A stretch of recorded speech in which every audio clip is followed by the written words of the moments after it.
આપણી બુદ્ધિ આપણું મન અહીંયા સ્થિર હોય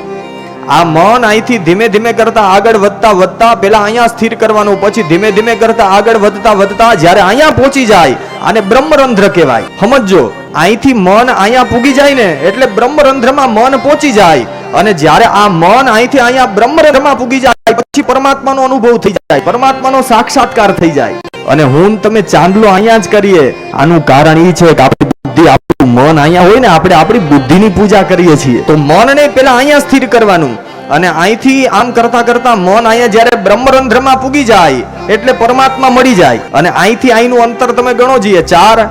4 ને 4 8 અને 2 10 થાય ને